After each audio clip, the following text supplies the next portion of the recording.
There's nothing scarier than having to go to school. Even worse, certain teachers. Now, some teachers can be angels, while others have lore the whole school knows about. And so this is a story about one of those kinds of teachers. A teacher that maybe should not be teaching at all. In school, there was one subject that I absolutely detested, and it was history.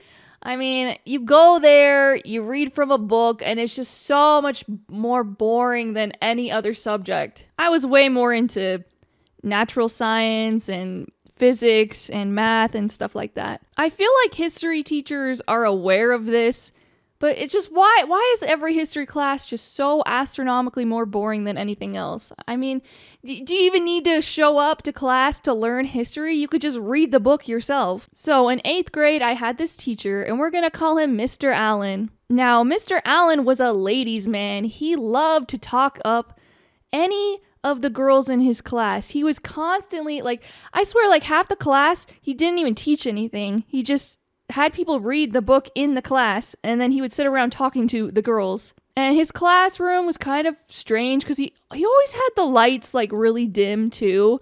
So anytime I was in his class, I was just like, me. I'd conk out. I'd pass out. It was just way too boring. So he started doing this thing to get people to pay attention. He would take his hands and he would slam them on the desk really hard. Everyone would perk up because you just freaking slammed your hands on the desk. And we'd all look at him and he would say, "Now, who wants to hear a story?" And his class was so boring that no one ever really reacted to anything he would do. So then he would start going on weird, creepy tangents. So the first one would be about his dog and how his dog was acting up. So he would mutilate his dog, and he would take it and he would tie it to a tree. And he would say, my dog was never the same after that. And then he would just look at the class, and the class would just be stunned, well, what did he just say? And then he would resume teaching as if he didn't say anything. So all of us students were just very confused. We didn't want to mess with him. We got really weird, creepy vibes from him, so we just kind of pretended that it didn't happen, but he would keep telling these stories over and over and over. So then next up, he talked about bugs and how fascinated he was with bugs and how he just wanted to know how they worked on the inside and all the intricacies and whatnot, and how he would take them apart. And we'd be sitting there what are you talking about? Imagine you're an 8th grade kid sitting in a dimly lit classroom, bored out of your mind about a history class, and then your history teacher starts speaking about these random creepy moments from his childhood. We didn't know how to react or what we should do or say. But like I was saying before, Mr. Allen was a ladies' man, and he made sure everyone knew that. He made sure everyone knew that he loved the ladies and he disliked the boys, and he would do it in weird ways. He would only call on the girls of the class, so eventually the boys just stopped even trying to interact with him. They just kind of realized that it was going to get them nowhere. And a weird pattern started to develop. He would have all the girls stand up, and he said, "All right, we're going to get some exercise," which is weird. This is a history class. You only have an hour to teach. Well, what do you mean exercise? So he would have all the girls walk single file line around the classroom, around the desks. And we would do this for 10 minutes or something. Now, he would do this multiple times, and it would just be kind of random.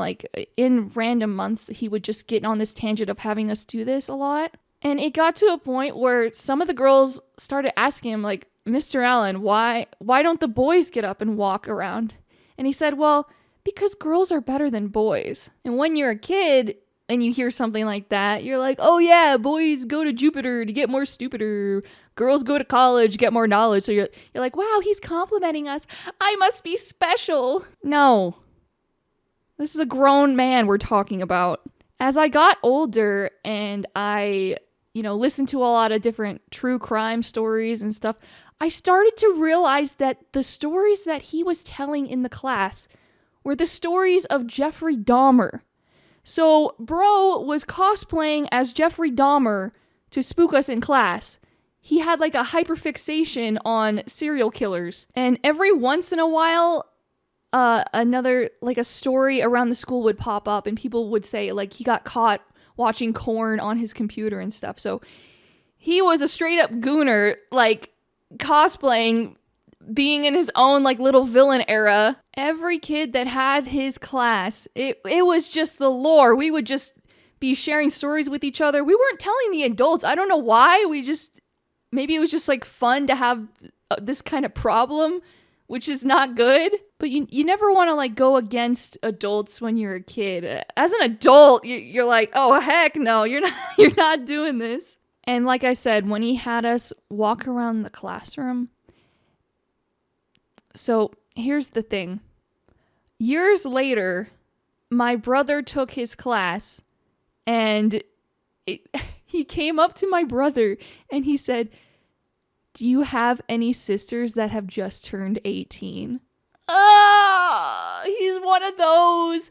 That whole time he was having us walk around the class was because he was ogling us.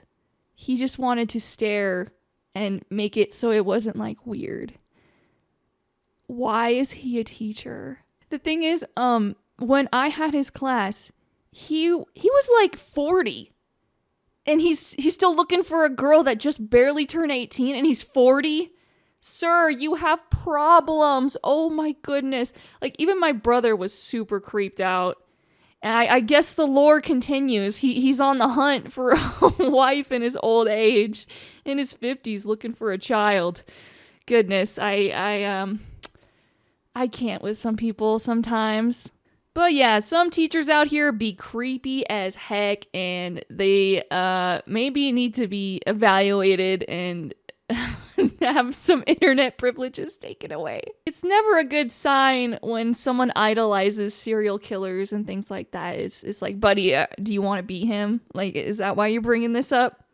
Is that why you're trying to spook some kids around you and talk up the girls, the young girls? Like, absolutely not. That guy is a walking red flag just waiting to have like a Dateline special about him. It's also hard with teachers because they have this thing called like tenure, and so it's just like hard to kick them out of the school unless they do something completely heinous. It's just hard when you have like predators working for the children. But now I want to know about you guys. Have you guys ever dealt with a creepy weirdo teacher that maybe favors certain things or made you feel uncomfortable? Like, let me know down in the comments because I feel like this is a lot more common than people think about.